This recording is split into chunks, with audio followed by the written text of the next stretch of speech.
fameux Burkin dont je vous parlais, il y avait deux machinistes pour le même puits d'extraction.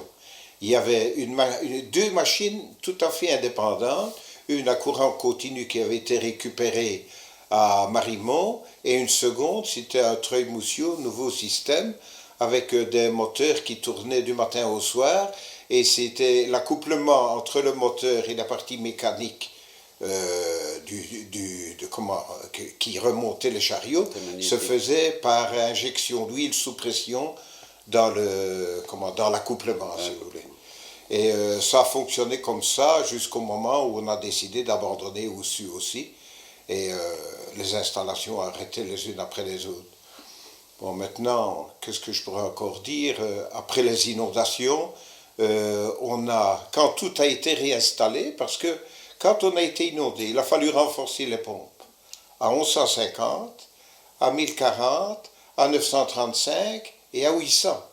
Et disons que si jusqu'à 800, il n'y avait pas tellement de problème, le problème était à 800, puisqu'il fallait remettre des pompes supplémentaires avec des tuyauteries beaucoup plus résistantes, et ce travail-là avait été fait dans les ateliers d'Anne-Saint-Pierre, parce que c'était des courbures de tuyauterie qui se faisaient à chaud, et c'était pas facile parce que... Oui, des parois énormes. Hein. Ah oui, et c'était le géomètre qui était venu sur place prendre les mesures à l'étage 800. À l'étage 800, il avait pris les mesures, il avait donné les mesures aux ateliers à Saint-Pierre. Il fallait que les tuyaux concordent, pas seulement les tuyaux, mais quand on devait raccorder un tuyau avec un autre tuyau, il fallait aussi que les trous correspondent pour pouvoir mettre les boulons pour faire le raccordement. C'était pas si simple, et c'est pour ça que ça ne s'est pas fait en 1 mois ni 2 mois. Je crois que ça a duré 6-7 mois pour pouvoir remettre en activité le charbon, l'extraction du charbon en 1150. Pour enchaîner, on a lu dans un document que la fosse de Houssu s'était arrêtée en 1959, qu'on n'avait plus extrait de charbon par après. Oui. Est-ce que c'est comme ça que ça s'est passé? Bon, sur place probablement, Oui. Mais le charbon d'Anne-Saint-Pierre était remonté par les Burkins dont je viens de vous parler, et il retournait vers Saint-Albert. Donc le fond marchait toujours. Oui, le fond, on retirait du charbon. Moi, j'ai souvenir, 1023, 1085 et 1150. C'était les 3 étages où on retirait encore du charbon à Houssu. Tandis que 1040, c'était l'arrivée du charbon venant de Marimont. Donc ça veut dire que ça ne remontait plus à la surface. Voilà. Hein, Voilà. Que directement, oui, il partait vers Saint-Albert. Oui. Mais disons que les puits eux-mêmes servaient encore. Hein. Ça servait pour l'exode des eaux, puisque les pompes, elles refoulaient toujours à Houssu. Et l'alimentation électrique se faisait toujours, l'alimentation électrique des Burkins se faisait toujours par Houssu, par Anne-Saint-Pierre. Mais il y a retour d'air aussi, je crois, il y en avait aussi. Oui. En somme, c'est l'exploitation Saint-Albert qui a repris toute cette surface en sous-sol. Je vais continuer sur le Burkin qu'on avait fait à Houssu. Ce Burkin-là permettait de reprendre les charbons venant de Marimont, à l'étage 1040. On avait fait un Burkin qui partait de l'étage 788 et qui allait jusqu'à 1150. 1150, c'était l'étage qui était en fonction 1150, 1085 et 1023. C'est là qu'on extrayait du charbon à Houssu, c'est-à-dire Anne-Saint-Pierre. Et les charbons venant de Marimont arrivaient à l'étage 1040. Ça s'est fait dans les années 61, 62, 63. Puis, on a décidé d'abandonner le charbonnage de Marimont, ce qui fait que pour économiser l'exode des eaux, on avait décidé sur le bouveau qui venait de Marimont et qui venait se jeter et qui arrivait à 1040 à Houssu, on avait décidé de faire un serment. C'est-à-dire qu'on avait fait des bouchons dans le bouveau qui était l'arrivée, on avait fait des bouchons en béton. Et ces bouchons-là ont permis d'arrêter le pompage à Marimont, Mais nous verrons plus tard que ça n'a pas toujours été correct, puisque un an ou deux après, on s'est aperçu que le bouchon avait bougé et par conclusion, l'exore des eaux n'était plus suffisante pour ramener les eaux en surface, puisque les eaux, elles partaient de Houssu, elles allaient à 935 à Houssu, de 935, elles étaient refoulées vers 800, et de 800, il y avait des pompes qui refoulaient l'eau en surface, c'est-à-dire vous aviez des pompes là qui devaient refouler à 80 kg par centimètre carré en surface, et ça demandait plusieurs mois. Et entre-temps, tout l'étage 1150 a été inondé et a été abandonné. Mais nous verrons après qu'on a repompé et on est retourné, quelques mois plus tard, on est retourné quand tout avait été restauré pour amener les eaux en surface.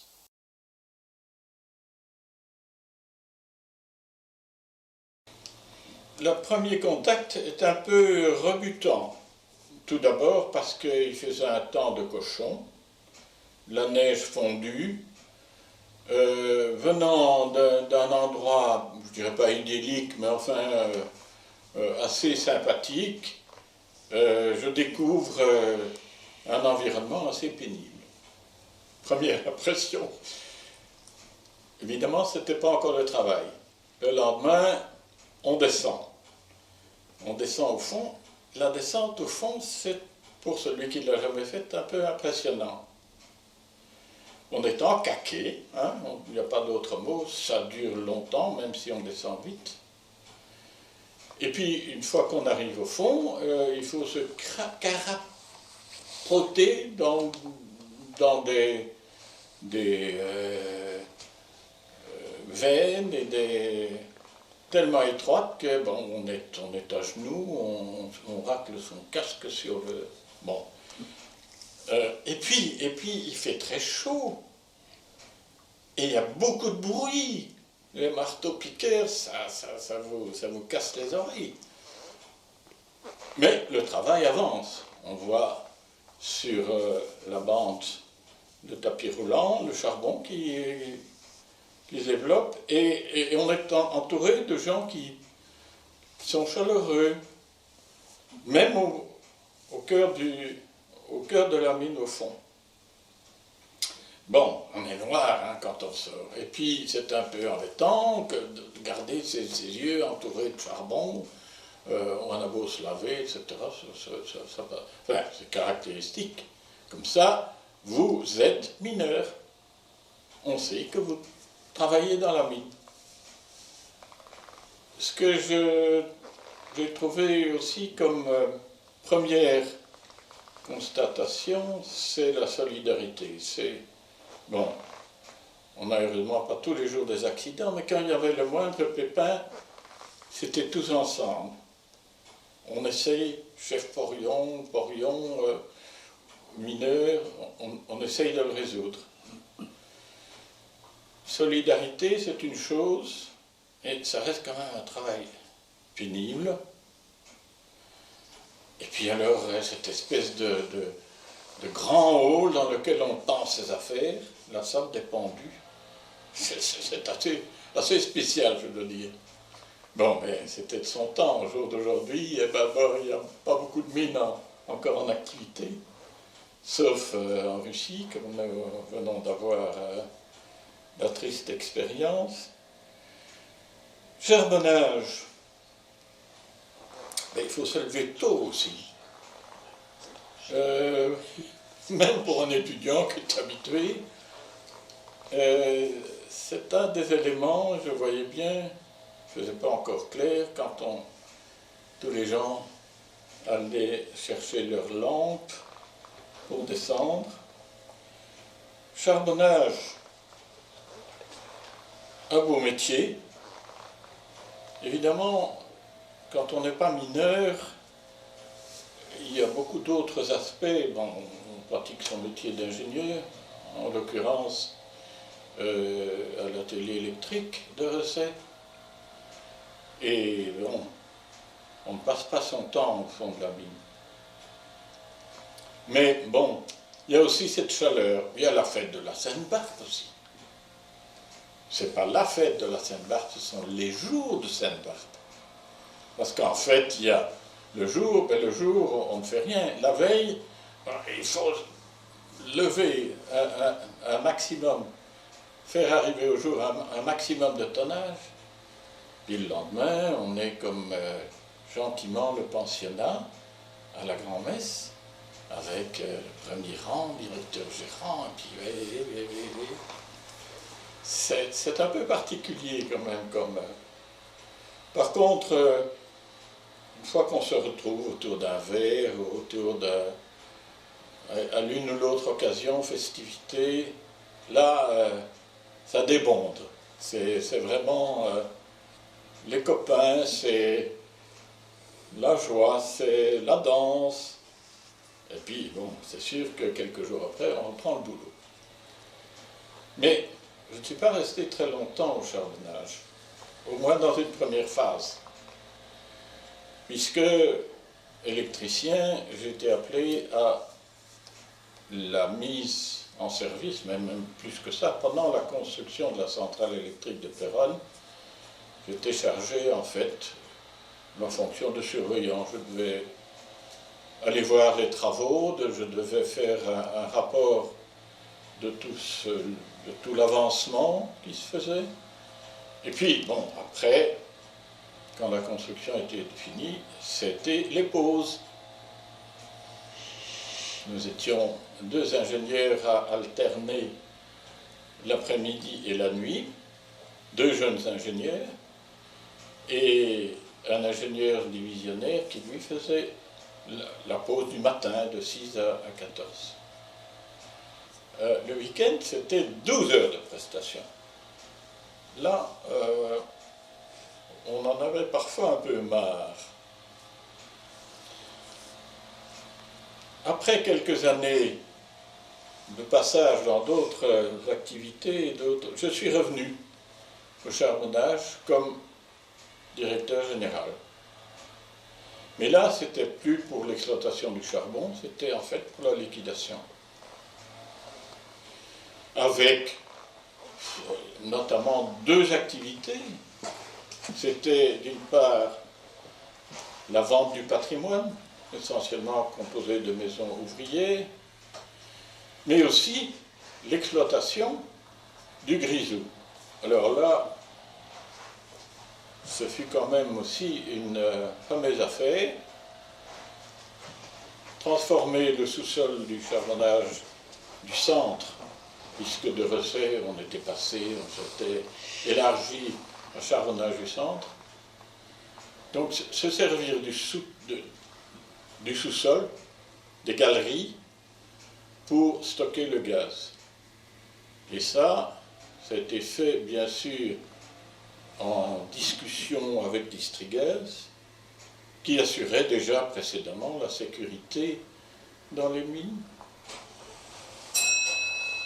Quand je dis déjà, ce sont les ingénieurs des mines, le corps des ingénieurs des mines qui assurait la sécurité.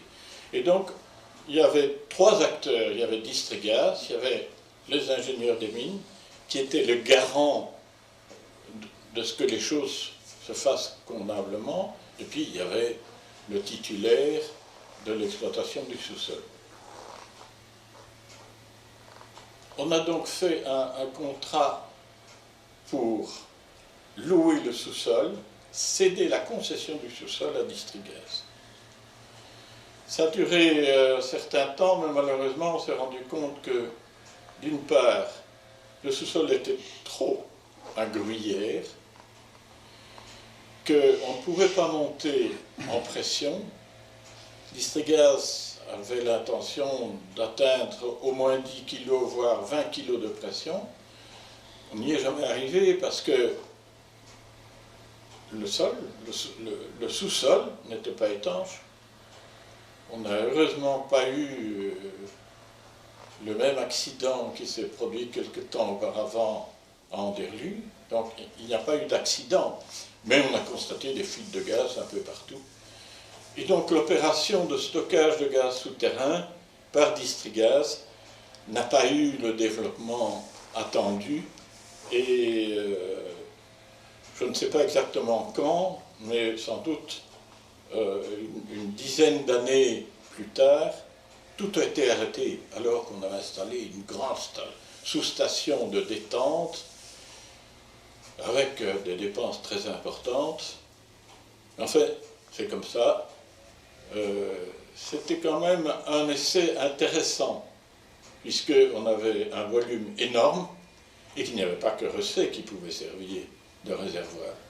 L'expérience a été faite aussi, et d'une manière plus limitée, parce que à Anderlues, le sous-sol était quand même beaucoup moins étendu.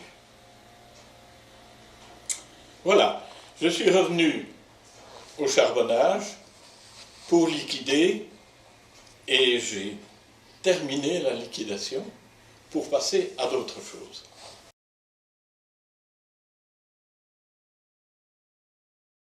Vous aviez la tour de Saint-Albert que vous connaissez, hein, qui allait du niveau 0, niveau Saint-Albert, c'est pas par rapport au niveau de la mer, hein, qui allait jusqu'à 800.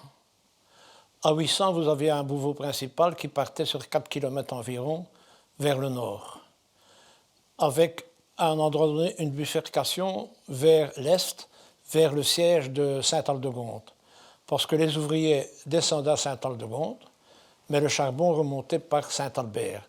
Évidemment, ils auraient eu un trajet beaucoup trop long s'ils étaient tous descendus à Saint-Albert. Il y avait une petite exploitation qui restait du gisement de Saint-Albert, ça c'était vers l'ouest. Alors vous allez directement vers le puits intérieur, qui allait du niveau 800, par rapport toujours à Saint-Albert, au niveau 1150, et qui desservait notamment le niveau 2040, où il y avait un bouveau de liaison avec Saint-Arthur. Parce que moi, j'ai connu l'exploitation de Saint-Arthur pendant 7-8 mois environ. Puis Saint-Arthur était fermé. Et on a fait au niveau de 1040 un serrement en béton de 4-5 mètres de diamètre dans une partie en grès et 20 mètres de long, de manière à bloquer les eaux venant de Saint-Arthur. Parce qu'à Saint-Arthur, il y avait une exode importante de l'ordre de 2-3 000 mètres cubes quand même par jour. Hein. Ouais. Alors de là, on pouvait descendre d'abord plus haut vers 915 pour aller vers le gisement d'Oussu. On pouvait remonter à un moment donné aussi à Oussu, remonter à Oussu. Et aussi du personnel à un moment donné descendait à Oussu, histoire d'éviter les non-déplacements au fond. Et alors on allait à 1023 où il y avait un chantier, ou bien à 1050 où il y avait un chantier le plus beau, le plus facile, où une taille de 230-240 mètres, de long, hein, de long. Et 1 mètre, 1m25, 1m30 d'ouverture, mais assez régulière, où on avançait de 2 mètres par jour, quoi. Ça m'intéresse, mais j'ai une fois perdu mon pantalon et mon caleçon, moi, dans une intervention avec les sauveteurs. Parce qu'on était sauveteur-guide, parce qu'il y avait la centrale de sauvetage qui était là-bas à la rue de l'Industrie. Il y avait en permanence quelques sauveteurs qui étaient là de garde, mais évidemment, ils ne connaissaient pas toutes les galeries de différents sièges. Hein. Et un beau jour, je remonte, pour une fois que j'étais à peu près à l'heure, vers midi, et le pointeur, c'est celui qui était au bureau, il me dit, il y a un dégagement de grisou à tel endroit, 835, on est sans nouvelles de 2 ouvriers qui sont en entretien dans leur tour. Il me dit, j'ai prévenu les sauveteurs, ils arrivent. Je me dis, ça y est, me voilà ramassé. Hein. Je me dis, quand est-ce que je vais encore dîner? Donc j'ai vite avalé 2 bouteilles de cacao de 20 centilitres. Et les sauveteurs sont arrivés, j'ai pris l'appareil, mais jusqu'à l'origine du retour, il n'y avait pas trop de gaz parce que le débit de la ventilation était plus que suffisante. Mais pour aller dans leur tour particulier, il fallait mettre l'appareil. Bon, je mets l'appareil, mais vous êtes réunis, ça pèse 25-30 kilos, hein, avec 2 flexis au masque qui vous couvrent la totalité du visage. Et à certains moments, il fallait même enlever l'appareil tout en restant réunis par les 2 flexis. Vous enleviez l'appareil, vous le mettiez devant vous, mais vous aviez toujours les 2 flexis en question qui vous réunissaient. Et après, vous poussiez l'appareil devant vous, vous suiviez péniblement, et puis vous le remettiez. Et oui, mais j'avais avalé rapidement les 2 bouteilles de cacao. Hein. Oui, mais je faisais des renvois. Au premier renvoi, ça sent déjà le fromage. Au 5e, c'est pire que du fromage. Hein. En plus de ça, j'avais un rhume de cerveau. Mais qu'est-ce que vous voulez que je fasse avec ça? Ça coulait, mais je vais le ravaler avec le cacao. Et à un moment donné, on arrive à un endroit, c'est encore plus petit là, et on voyait une lampe de mineur. Mais une lampe de mineur dans le noir absolu, vous voyez le point lumineux, vous ne voyez rien d'autre. Et il faisait encore trop petit. Là, on a essayé d'enlever l'appareil, pas moyen de passer.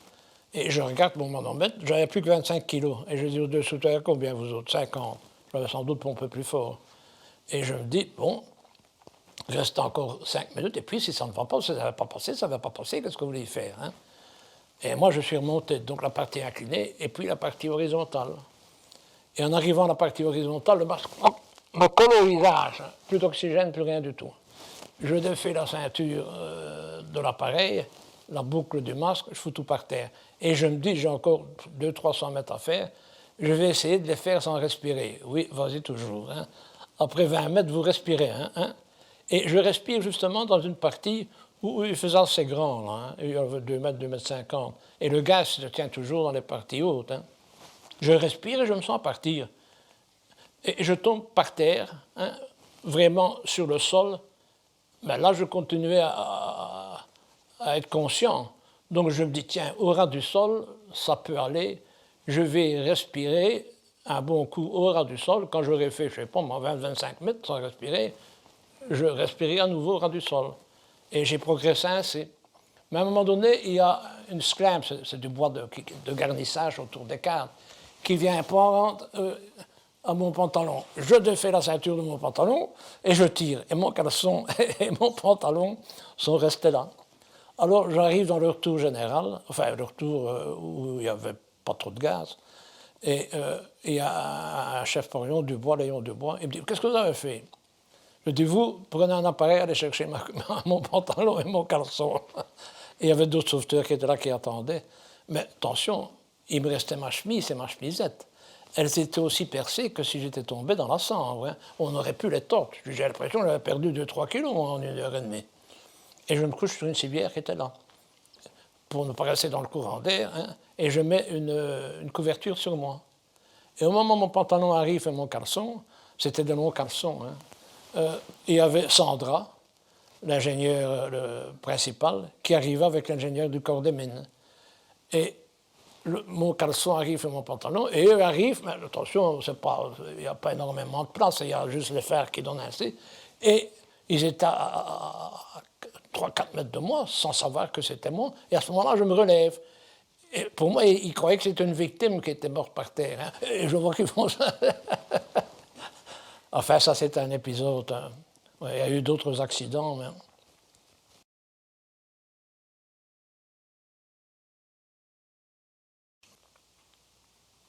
Vous souhaitez que je vous raconte l'événement du feu que j'ai eu l'occasion de subir lorsque j'étais au siège de Saint-Albert.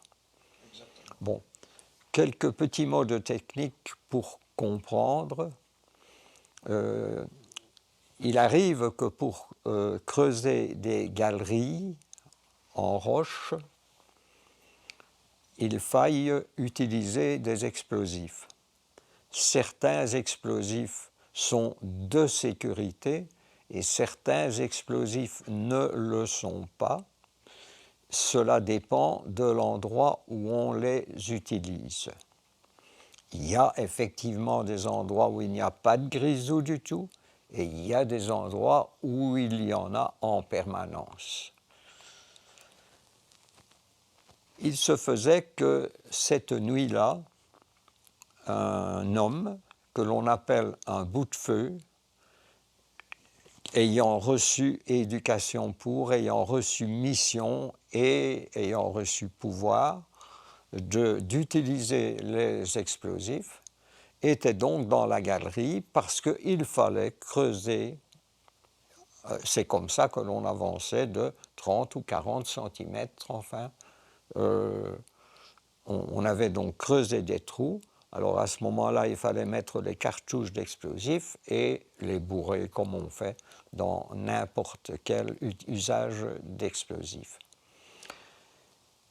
Il faut bien spécifier que dans l'éducation de ces bouts de feu, il leur était recommandé et imposé de façon très stricte de vérifier l'état de l'atmosphère au moment de l'explosion, au moment du tir. Probablement que ce bout de feu a négligé un coin de la galerie dans lequel il se trouvait un peu de feu, un peu de grisou.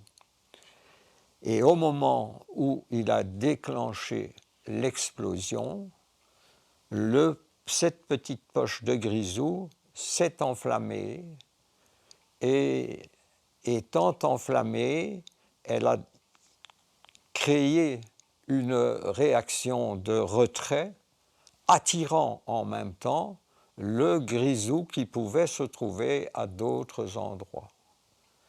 Et à ce moment-là, le feu est parti et nous n'avons plus pu le maîtriser, tenez-vous bien, pendant plus de 2 ans. Alors voilà l'histoire principale de ce feu.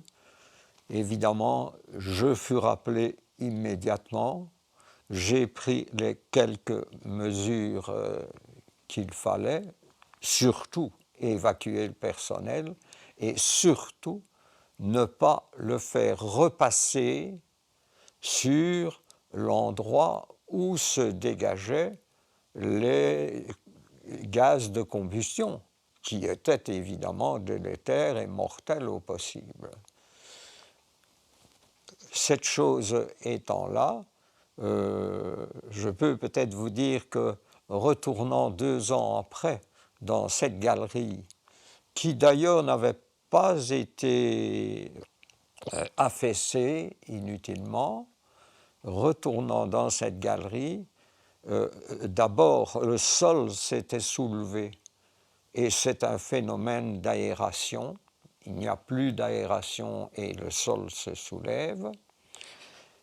Mais ce qu'il y avait aussi, c'est que tous les cadres, ce que nous appelions les cadres de soutènement de la galerie, étaient tout blancs. Ils avaient été blanchis par le feu. Imaginez la quantité de chaleur qui a dû se dégager de tout cela. Voilà. La période pendant laquelle j'ai vécu, notamment au charbonnage de Recet, s'est située dans différentes circonstances. Une circonstance où l'avenir économique de notre pays était basé sur l'exploitation du charbon, la métallurgie, la mise au fait, et à ce moment-là, il est évident que le caractère était un peu euphorique d'une façon générale. Mais ça n'a pas toujours été comme ça. Et les temps sont arrivés bien vite où il a fallu bien tenir compte de la récession et que là, à ce moment-là, les choses ont été moins gaies. On sentait bien que l'on allait vers la fin d'une période, d'une époque de travail. Si l'on parle de l'expérience que j'ai personnellement acquise dans les quelques années que j'ai vécues dans les charbonnages de Recet notamment, il y a eu des périodes enivrantes, il y a eu des périodes difficiles. Les charbonnages représentaient en tout cas à ce moment-là un ensemble d'entreprises où le danger menace à tout moment. Et il faut pouvoir prendre sa dimension parce que très jeune, même très jeune, il faut pouvoir prendre les décisions qu'il faut prendre, et elles sont parfois très importantes. Alors, je ne sais pas si je dois m'étendre beaucoup sur les différentes expériences que je vous ai racontées. Bon, on peut savoir, par exemple, enfin, que suivant le danger inhérent au type de charbonnage que vous exploitez, il peut se produire un coup de grisou, il peut se produire un coup de poussière, il peut se produire des dégagements instantanés, il peut se produire le feu. Je n'ai pas vécu chacune de ces circonstances, mais j'ai vécu le feu et ça mûrit un homme. Je suis resté cette nuit-là, la nuit où il y a eu le feu, 72 heures à essayer d'organiser les choses du mieux avec les gens que l'on avait. Nous n'avons pas eu de victimes, ce qui était énorme. J'ai eu d'autres accidents où il y a eu par ailleurs, par exemple, 5 ou 2 ou 3 victimes à la fois. Et c'est toujours très triste. Mais le mineur est un homme sensible, mais c'est aussi un homme dur, parce qu'il est habitué à ce danger, il est habitué à ce genre de vie. Par ailleurs, un détail que je ne vous ai pas cité tout à l'heure, j'aimais bien d'être ingénieur des mines, notamment pour ceci. C'est un détail. Quand vous, ingénieur, descendez dans la mine, vous ne possédez aucun signe distinctif. Il n'y a pas de galon.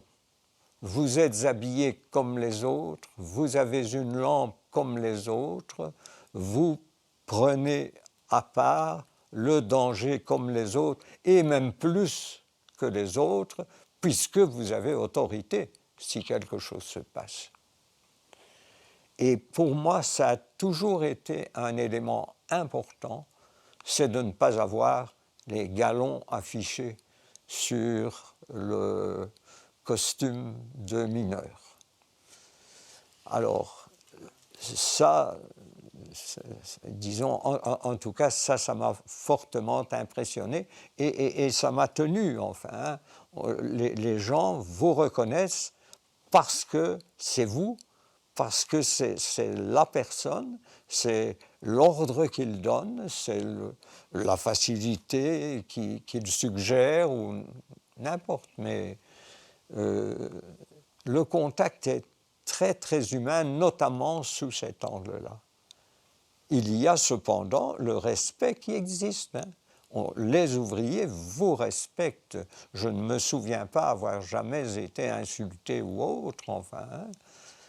Mais ce n'est pas de la stricte camaraderie non plus.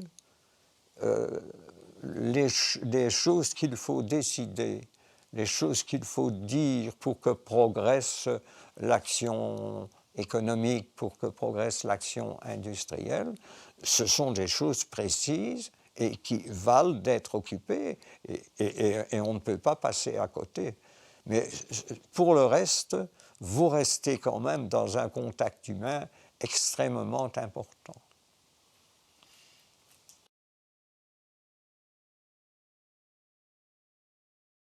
Chapeaurion du matin, du midi et de nuit. Puis j'ai été conducteur adjoint.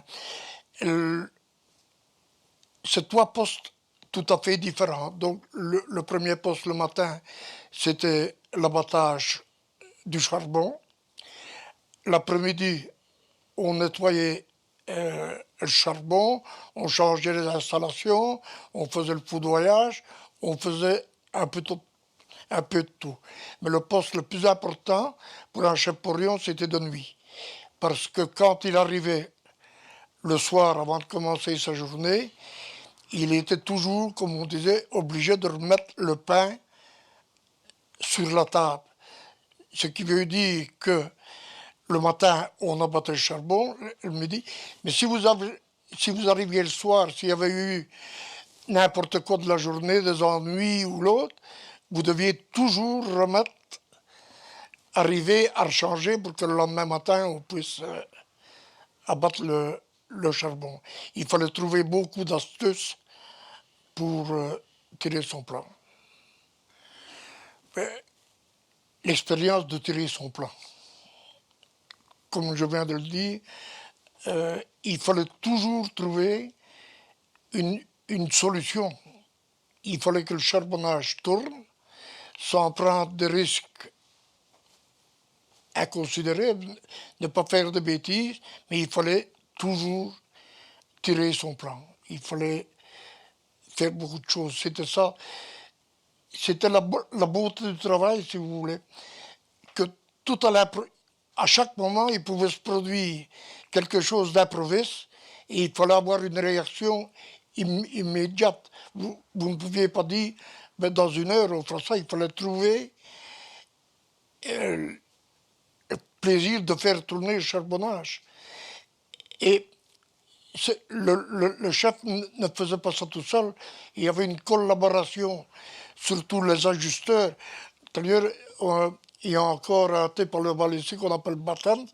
Je dis toujours, il aurait fait tourner le charbonnage avec un morceau de fil. Vous voyez, il fallait trouver quelque chose pour que ça tourne tout de suite. C'était ça le nœud de l'affaire. À la Sainte-Barbe, on dressait une galerie dans la cour du charbonnage qui représentait vraiment une galerie. Et dans le fond de la galerie se trouvait une Sainte-Barbe illuminée avec des cierges et tout ça. Et les enfants des écoles, je parle de Sainte-Marguerite où je l'ai connu, les écoles de Sainte-Marguerite venaient défiler et voir la Sainte-Barbe dans...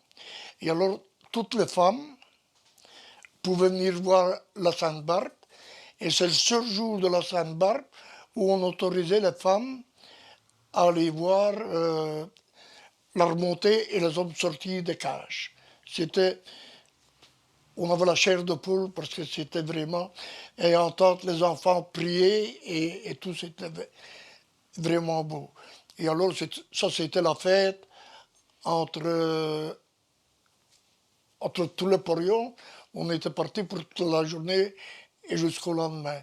C'est-à-dire qu'à la Sainte-Barbe, on s'arrangeait pour que le travail soit terminé à minuit. À minuit, il était de tradition, à la Sainte-Barbe, surtout à la Sainte-Barbe et à la Noël, qu'il n'y ait jamais personne dans le charbonnage. Et je vais vous raconter une anecdote. C'était à la 26, il y avait eu un éboulement et M. Tell est venu et il n'a obligé personne à travailler, mais il a demandé à celui qui voulait travailler le jour Sainte-Barbe pour refaire l'éboulement, pour qu'on puisse travailler. Donc les chaporions, le porion, on se mit au travail. Et cette année-là a été la plus mauvaise année en accident, même mortel. Et M. Tell avait toujours dit, il peut encore se passer n'importe quoi, on ne travaillera plus jamais, il n'y aura plus jamais personne dans le charbonnage à la Sainte-Barbe.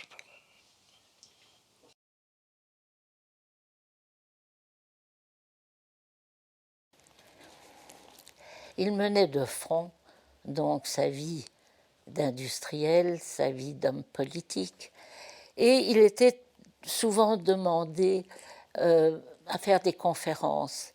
Et dans ces conférences, il exprimait sa vision de nouveau de la conception que l'on devait avoir du pays, des gens qui travaillaient, de la société. Et un jour, on lui a demandé de parler au patron catholique, et je voudrais reprendre un petit texte de ce temps-là pour comprendre davantage la façon dont il prenait sa mission, comment il comprenait sa mission. Alors il leur disait, avant d'obtenir un diplôme. L'élite intellectuelle, ingénieurs, avocats, médecins, professeurs, économistes, prêtres, devraient être convaincus et apprendre que l'on peut acheter le temps d'un homme, sa force physique, à l'heure ou à la journée, sa présence en un lieu donné, mais que l'on ne peut pas lui acheter l'initiative, la loyauté, le cœur et l'enthousiasme. Pour nous chrétiens, la réforme morale est d'autant plus importante que nous ne pouvons pas vivre notre religion sans le respect de la personne humaine et sans amour du prochain. Et il a toujours essayé d'expliquer combien dans toute personne qui travaillait à des secteurs différents, il fallait vraiment le regarder et le comprendre et tâcher de lui apporter ce dont il avait besoin, ce qui n'était pas toujours facile. Parce qu'il me disait, au fond, dans un bureau, le tiers du temps se passe à remettre les gens ensemble alors qu'ils se disputent pour une question ou pour une autre. Et il disait, maintenir l'harmonie autour de tous ceux qui travaillent, tous ensemble, est une très grande difficulté. Et pour lui, c'était terriblement important. Alors, s'est posé le problème des fermetures de charbonnage. Et c'est là où le travail avec M. Stevens a été très fort. Parce qu'il a dit, il faut qu'on prépare ça longtemps à l'avance. Et il faut que l'on prévoie ou que l'on arrive à trouver ou du travail pour les personnes qui ne pourront plus aller au charbonnage, ou une autre formule de vie. Et là, M. Stevens a joué un rôle, je crois, de très grande qualité.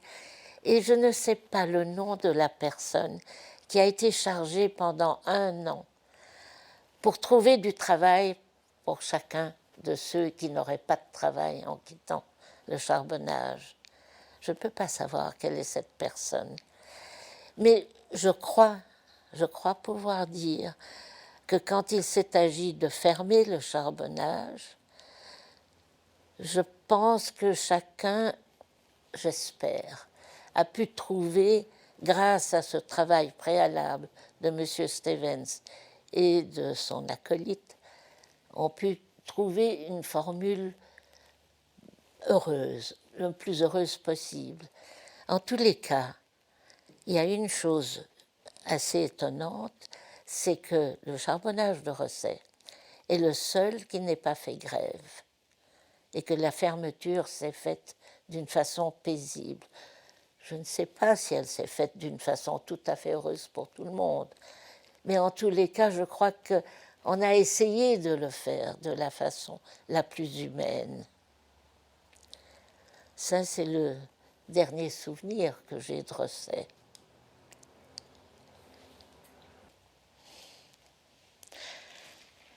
Mon mari était terriblement préoccupé de la santé des mineurs. Vraiment, il se disait, mais que puis-je faire? Et ce sentiment de ne rien pouvoir faire lui pesait fortement. Mais par contre, j'ai été frappée quand mon frère Evans a vécu pendant, je crois, 2 mois à Winterschlag et descendait et vivait dans la période où l'on descendait dans la mine de nuit. Et il était frappé de voir l'atmosphère, la joie entre eux, cette fraternité, cette cordialité, ce sentiment que le monde était à eux et qu'ils vivaient ensemble. Et contrairement à ce que l'on aurait pu croire, ces hommes qui descendaient la nuit étaient des hommes heureux.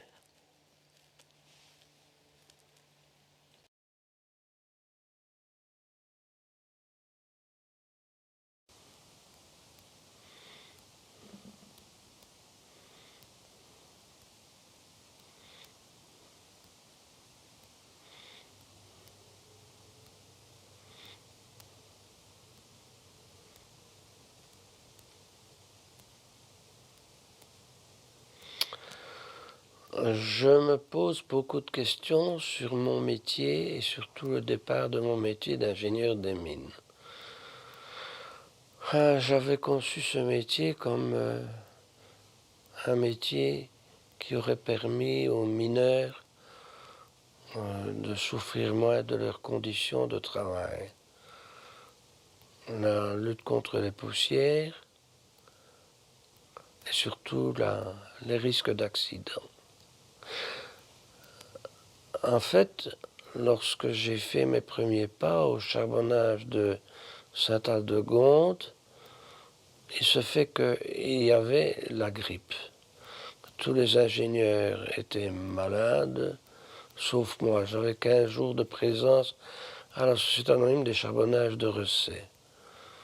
J'ai été confronté tout de suite à des problèmes inhérents au travail de la mine.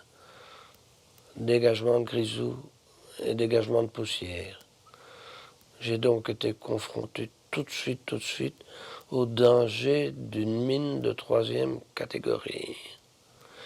J'ai aussi appris très rapidement, car je ne suis pas resté longtemps à Saint-Aldegonde, qui est à 200 mètres de mon domicile, j'ai appris tout de suite la façon dont il ne fallait pas jouer avec la santé des mineurs. J'avais à ce moment-là un divisionnaire qui était le spécialiste des 5e.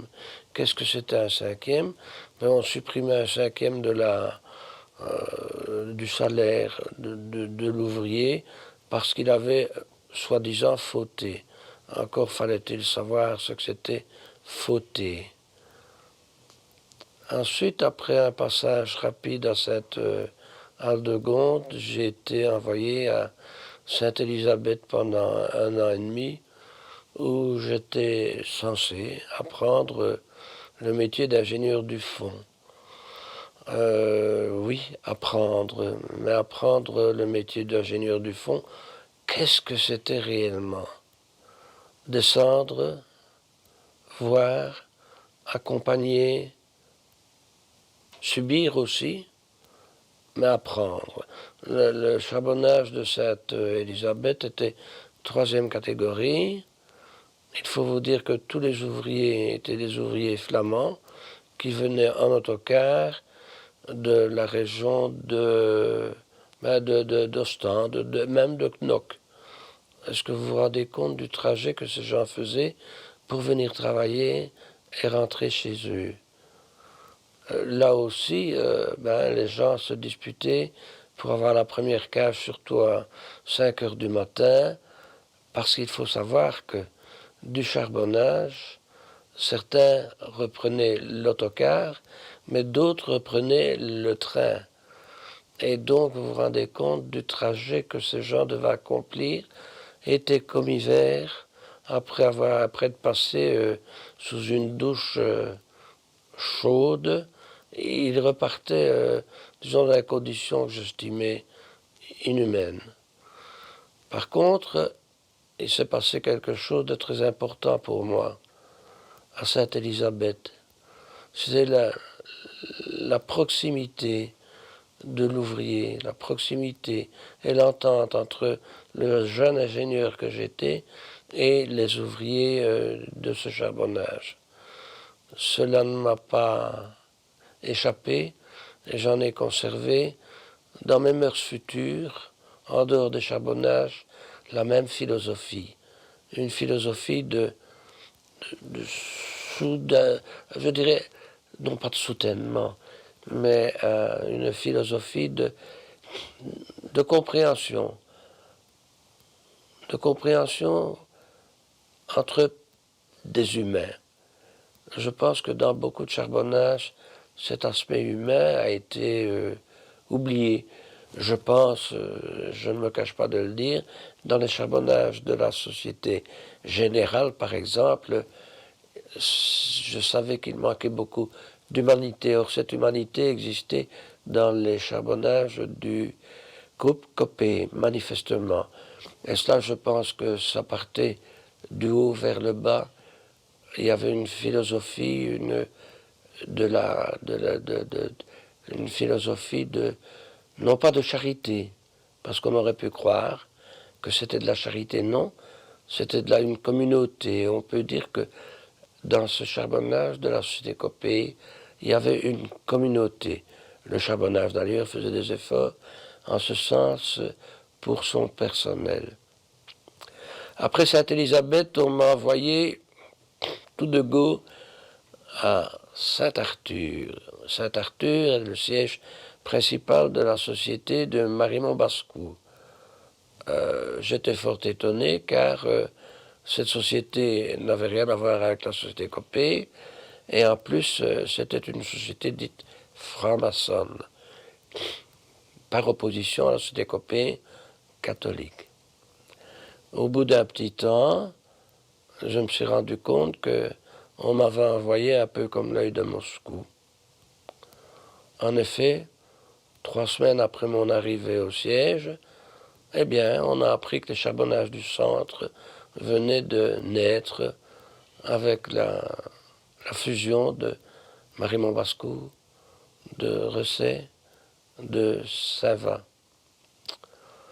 L'œil de Moscou s'est retrouvé très vite tout seul, car les ingénieurs de Marimont ont été envoyés à Recet, où ils n'ont pas fait long feu. Le charbonnage de Saint-Arthur a été arrêté. Et puis, on m'a chargé de faire une liaison entre le charbonnage de Saint-Arthur et le charbonnage de Oussu. Vous vous rendez compte, 1500 mètres de Bouveau, si mes souvenirs sont bons, 850 mètres de profondeur. Il faut vous dire que le départ de ce Bouveau se faisait déjà à 2,5 km du puits de Saint-Arthur. Pour faire ces Bouveaux, j'avais choisi 4 x 7, 28, plus un chef porion. 4 x 7 parce que nous travaillons à 4 postes par jour, jour et nuit, samedi et dimanche compris. Nous avons obtenu d'excellents résultats, puisque pour la première fois en Belgique, nous avons réussi à progresser de 18 mètres sur une journée. Malheureusement, ce Bouveau terminé, nous sommes aperçus que les chariots de Saint-Arthur faisaient 800 litres et les nouveaux chariots de Recet faisaient 2000 litres. Or, le Bouveau avait été créé pour des chariots de 800 litres. Il y avait déjà au départ quelque chose qui ne fonctionnait pas bien.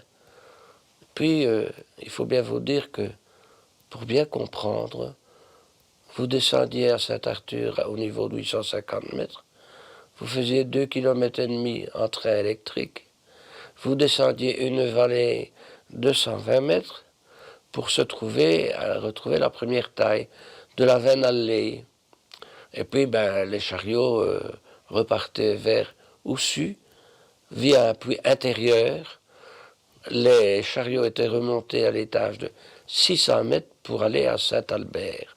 Faites le compte, combien de kilomètres entre les sièges de Saint-Arthur, de Oussu et de Recet, et tout ça finalement pour exploiter la Veine-Allée qui n'était plus exploitable. In illo tempore, j'ai trouvé ça absolument scandaleux. Mais bref, c'est l'histoire des charbonnages du centre où on a investi beaucoup alors que la décision de fermer était inévitable.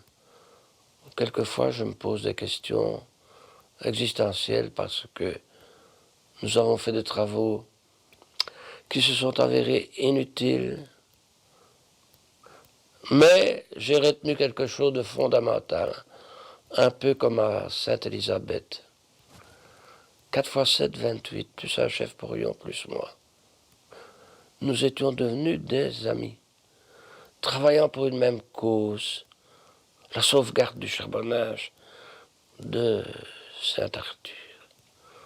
Mais nous étions à côté de la plaque et nous n'en savions rien, que de remords par la suite, d'avoir donné le meilleur de soi-même, finalement pour rien. Alors, si on veut parler de responsabilité, il y a des responsabilités connues, méconnues, on peut suspecter, mais il est un fait certain, c'est que à Saint-Arthur, nous avons quand même encore injecté du matériel neuf pour exploiter une taille qui n'était plus rentable. Saint-Arthur a donc fermé. Je suis parti vers d'autres aventures.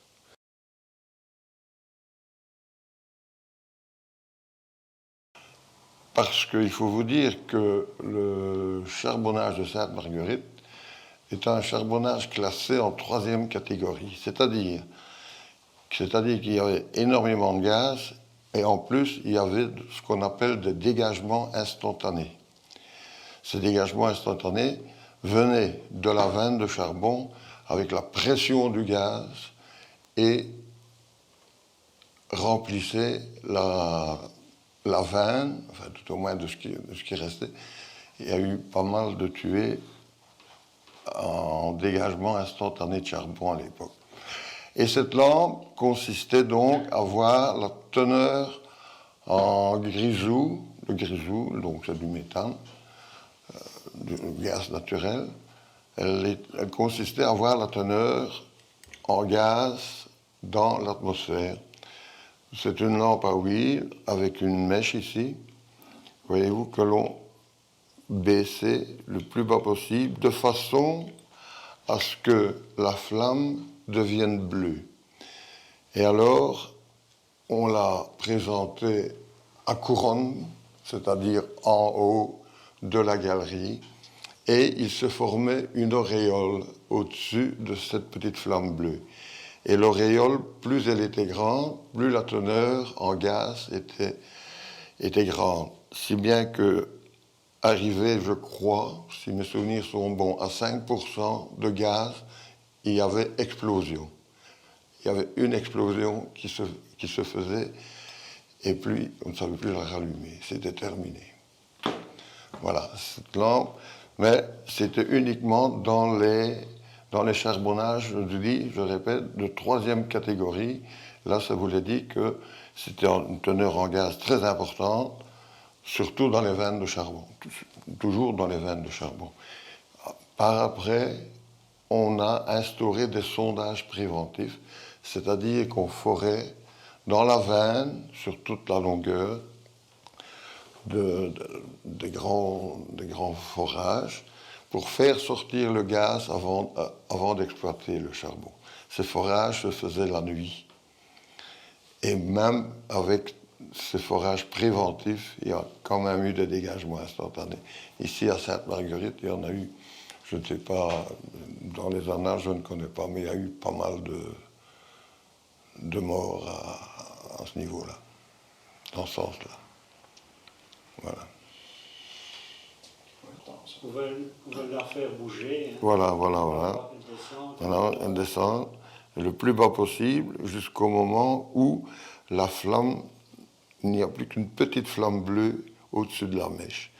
N'est-ce pas? Et alors, cette flamme, je vous dis, la teneur en gaz, plus l'auréole était grande, plus il y avait de gaz. Je crois que c'était 1 cm par pourcentage, jusqu'à explosion. Notre travail consistait à donner les directions des voies principales, qu'on appelait les bouveaux chez nous. De ces bouveaux partaient d'autres galeries. On avait à 2 étages. Ces galeries se situaient donc prenons un niveau ici à Sainte-Marguerite à 870, à moins 870, et nous en avions une à 835. Entre ces galeries, il y avait les veines, Et donc nous avions la galerie inférieure, galerie supérieure, qui suivait la veine de charbon. Et le charbon donc descendait de haut vers le bas, revenait dans la galerie inférieure et puis dans le bouveau principal qui ramenait le charbon au puits. Puis il remontait à la surface.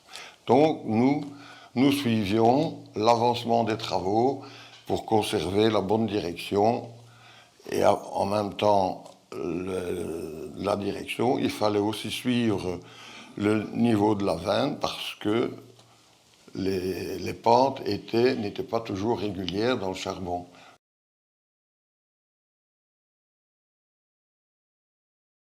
Sainte-Barbe est la patronne des mineurs.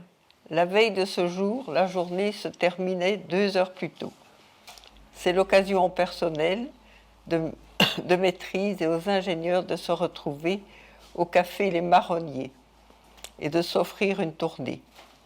Les ingénieurs étaient invités à fêter Sainte-Barbe au domicile de chaque chef porion où un petit apéritif était servi. On prenait place dans une voiture conduite par un chauffeur sérieux. Une fois après la tournée, on me ramène près de chez moi. Il faisait déjà noir. Je sonne à la porte, on ne répond pas.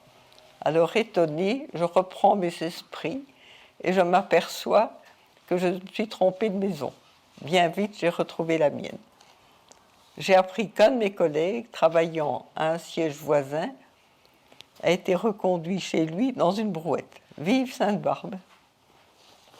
C'est certainement la fermeture des charbonnages. La situation dans les charbonnages ne s'améliore pas et la décision est prise de tout arrêter. J'ai réagi et j'ai fait une étude sur les nombreuses possibilités de reconversion avec le personnel de surface, notamment l'exploitation des anciens terrils riches en charbon. Il y a aussi des mécaniciens, des électriciens, des chauffeurs que l'on pourrait occuper en créant des entreprises. Par exemple, la création à proximité des autoroutes d'une gare autoroutière. Mon étude fut appréciée, paraît-il, mais il n'était pas question de changer la raison sociale du charbonnage. Le transport des schistes de terrils fut confié à un entrepreneur. L'exploitation des terrils fut assurée par une société étrangère. Ce fut la fin des charbonnages du centre, 1969.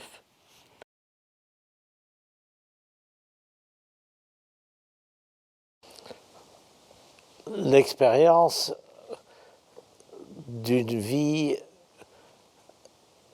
très proche du monde du travail, même costume, même saleté, même proximité du danger, même intérêt du travail à accomplir.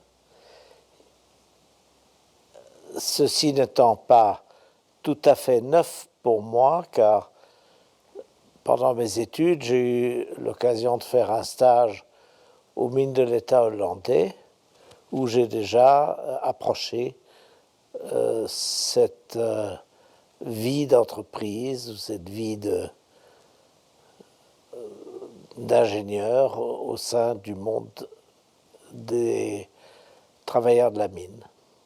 J'ajoute que une des choses qui m'a beaucoup frappé et touché étaient les répercussions physiques que la vie dans la mine provoquait au point de vue de la santé des personnes qui y travaillaient, et entre autres des maladies telles que la silicose et l'anthracose. J'ai eu par la suite la possibilité d'un peu collaborer avec un de mes anciens professeurs qui avait créé l'Institut d'hygiène des mines à Celt et qui s'est beaucoup préoccupé de la chose. Ceci dit, les mesures de prévention vis-à-vis de ces maladies, comme vis-à-vis du grisou qui était un danger permanent, ont été toujours une chose qui m'ont beaucoup intéressé et beaucoup soucié. Étonnamment, parce qu'en fait, je ne me suis plus jamais, après mes différents stages à Recep, puis plus tard à Winterslack, je ne me suis plus jamais occupé de charbonnage. Je n'ai eu d'autres responsabilités que dans d'autres secteurs de la vie industrielle, l'ingénierie, la sidérurgie et les bio-industries agricoles. Par contre, j'y ai appris le b.a.-ba des rapports avec les organisations syndicales, avec les personnes surtout, et avec la direction et les cadres, ce qui n'était pas nécessairement la chose la plus évidente, la plus facile, mais qui a été pour moi un baptême du feu, qui m'a donné une aisance et une expérience qui ne m'ont jamais fait défaut au cours de ma vie professionnelle.